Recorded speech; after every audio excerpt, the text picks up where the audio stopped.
a minha obrigação é defender os empregos dos jornalistas, mas eu não ficava feliz vendo jornalistas cúmplices do crime que estava sendo cometido todos os dias contra a nação brasileira, contra os brasileiros, contra o povo brasileiro.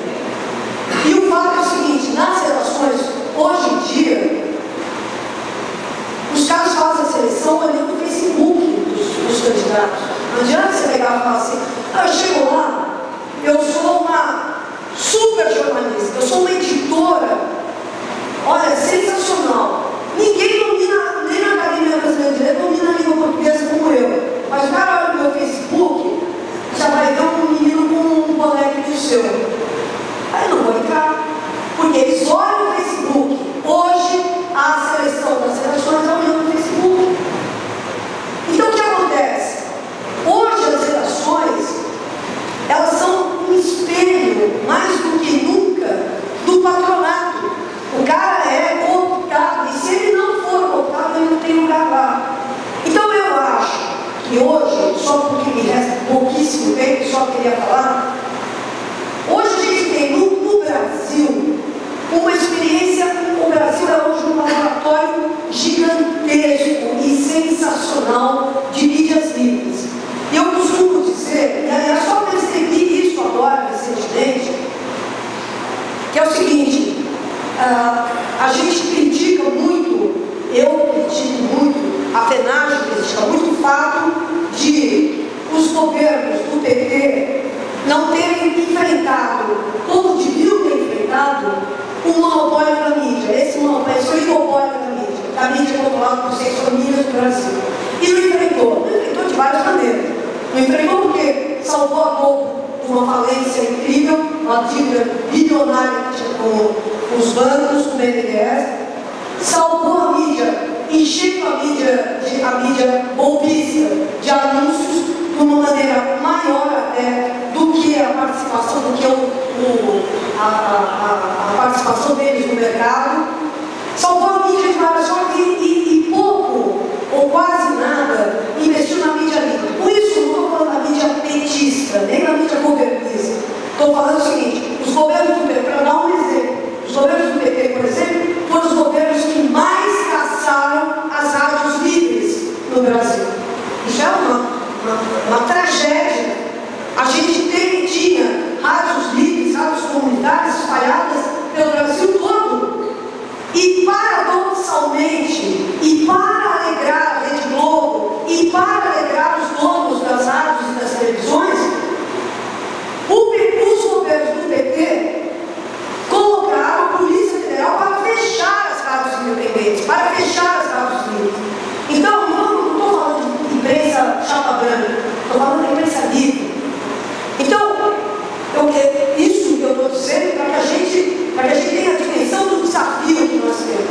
Nós aqui no Brasil não temos pouquíssimas rádios livres. Nós aqui no Brasil não temos apoio nenhum não tivemos apoio nenhum para construir um sistema público de televisão e rádio. Não tivemos nenhum apoio. A EBC foi uma experiência exótica, a EBC, e hoje em dia voltou para o trilho do chapa-branquismo, da oficial, ou final. Foi uma experiência exótica que nunca de fato disputou audiência, diferentemente do que aconteceu na Argentina, onde a Cristina Kirchner chegou e falou o seguinte: bom, vamos para a briga? Então vamos fazer o seguinte: campeonato argentino vai passar na televisão pública. Legal, né? Obrigou um monte de gente que nunca tinha pensado em sintonizar, porque gosta de futebol, a sintonizar a TV pública. Com isso, ela ocupou a audiência da TV pública. Aqui não. Aqui nós não precisamos de futebol, nós não precisamos de carnaval, nós não precisamos de nada na TV pública, porque a Globo sabe a importância desses eventos. Bom, resultado: nós hoje no Brasil somos essa terra arrasada em termos de mídia? Não. Até isso que eu acho mais legal e mais sensacional, vítimas de toda essa burrice, para dizer o mínimo, essa ingenuidade, para ligar um pouquinho, dos governos de esquerda, de fazer um enfrentamento e lutar mesmo por uma mídia independente, por uma imprensa livre. Nós estamos criando um ecossistema gigantesco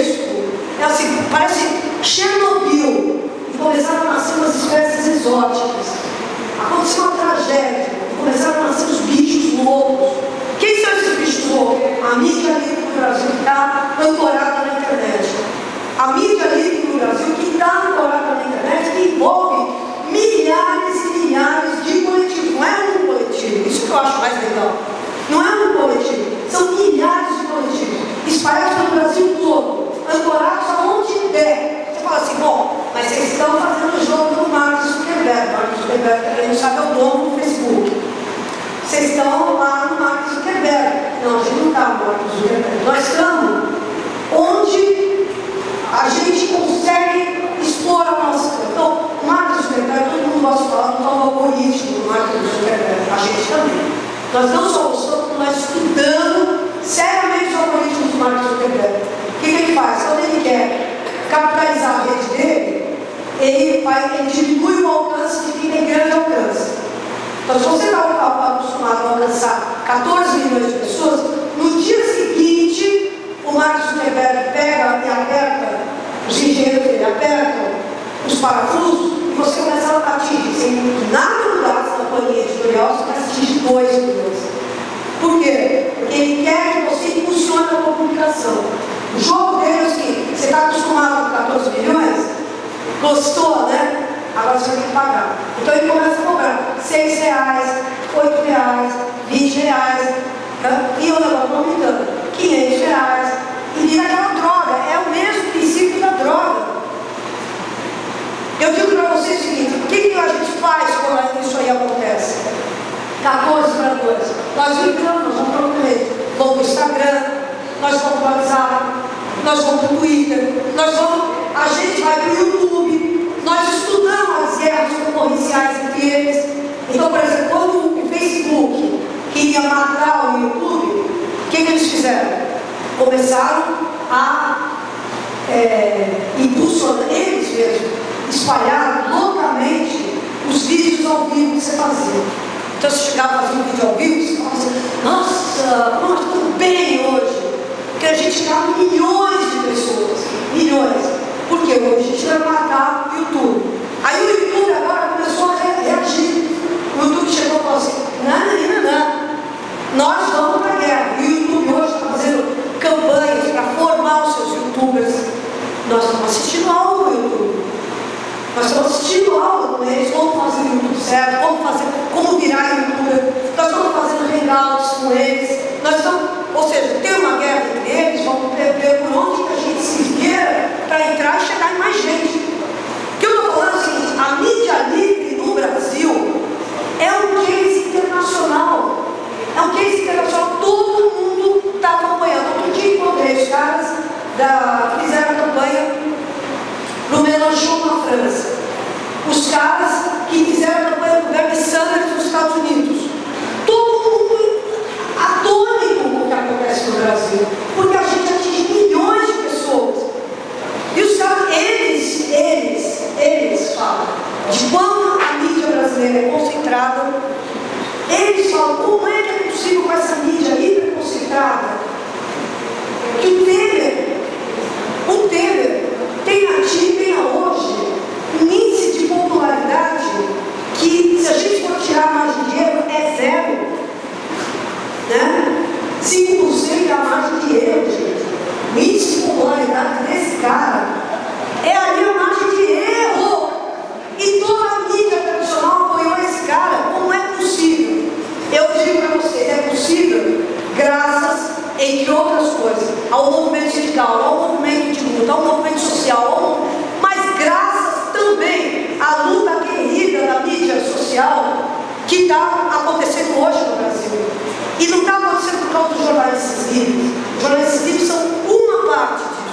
Está acontecendo graças a um monte de coletivos nas favelas, nas comunidades pobres, nos movimentos de mulheres, nos movimentos de negros, um monte de comunidades que estão hoje fazendo essa contranarrativa. E a última coisa que eu queria dizer é o seguinte: esse é um fenômeno, esse é o nosso fenômeno. E aí você fala assim: bom, tá bom, mas isso é jornalismo? Tem que lembrar de responder. Isso é jornalismo?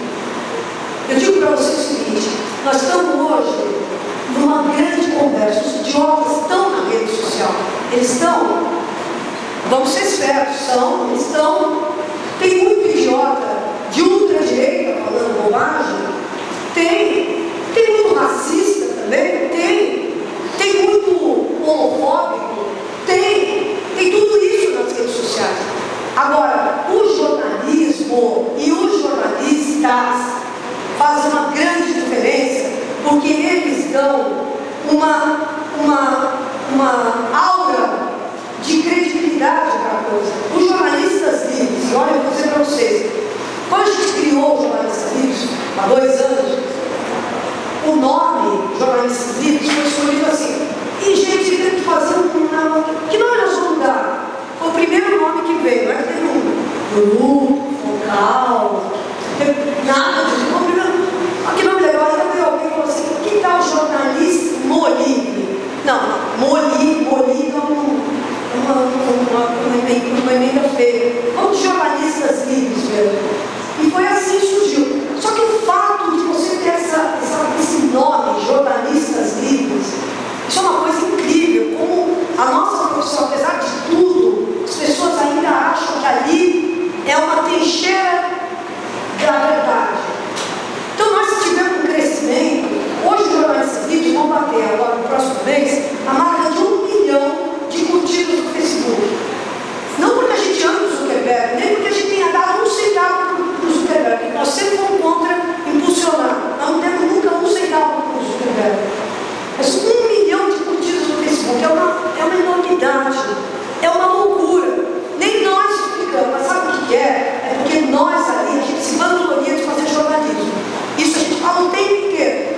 E quando a gente erra, a gente chega e fala assim: Eva, não falamos, erramos no Eduardo Flor. A gente fala correção. Erramos, deixa para ele. Correção. A gente corrige. A gente procura fazer parcerias, mas com a gente não tem essa de, olha, vale qualquer coisa pelo clique. Por exemplo, chegou uma. E é uma briga. Eu vou colocar o exemplo depois, porque eu acho que depois ela pode ser legal. Então, é uma barafunda de vozes, todas falando, mas os jornalistas têm um prestígio gigantesco. Isso é o que eu queria dizer. Os jornalistas têm ainda um prestígio que as pessoas querem saber o que é que nós estamos avalizando como sendo notícia. Eles querem saber o que é que nós estamos dizendo. Isso é importante. Aquilo é importante. Ou seja, trabalho de edição, trabalho no furo, trabalho do tratamento da notícia, da informação, ainda é uma coisa que as pessoas buscam. A foto, a boa foto, o flagrante simples, o ouvir, tudo isso nós estamos fazendo o tempo inteiro. Aí vamos fazer aquela pergunta: mas vocês estão vivendo disso? Não estamos vivendo ainda disso. Não estamos vivendo disso ainda, mas, meus queridos companheiros, entre a invenção dos tipos móveis e o primeiro jornal rentável, se passaram 300 anos. Então, portanto, eu não estou falando que nós vamos precisar esperar 300 anos, até porque a velocidade da internet é muito maior. Mas eu estou dizendo o seguinte: nós estamos vivendo agora um momento de invenção desse negócio. Eu acho que, quando eu falo negócio, eu entendo a crítica da professora, mas eu acho que é razoável que todos os jornalistas se preocupem com a sua própria sobrevivência ao tempo. Porque, como você falou, a gente não vai poder todo mundo virar professor titular na UFRJ, mas nós podemos criar um sistema de financiamento dos nossos veículos que seja um sistema solidário, um sistema humano, um sistema bacana. Nós estamos no meio da eleição disso.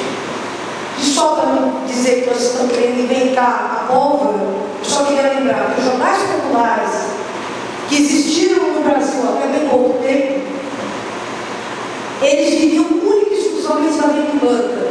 Era o cara que ia na banca olhar e falar: eu vou dar esses 50 centavos porque aqui tem uma informação importante para mim. Eu vou dar esses 70 centavos porque aqui tem uma informação relevante para mim. Portanto, eu acho que a gente ainda pode contar com isso, contar com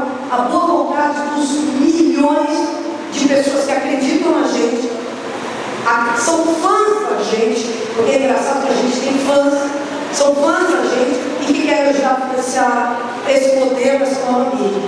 Mas eu queria dizer, isso aí nós estamos descobrindo, nós estamos fazendo. Agora, no próximo mês, nós vamos abrir o próximo catarse dos jornalistas livres. Não vai ser pelo catarse, nós somos outro catarse, é uma agência de agiotagem, queria só dizer para você, tá? Não é entre no catarse, porque você entra no catarse, tem que deixar 13% de tudo que você arrecadar para ele. Catarse não serve para ter outras plataformas. Então nós vamos, eu queria pedir para vocês, precisam ajudar a financiar essa nova mídia, e é uma mídia importante, contra-hegemônica e que está se construindo fortemente no Brasil. Obrigada.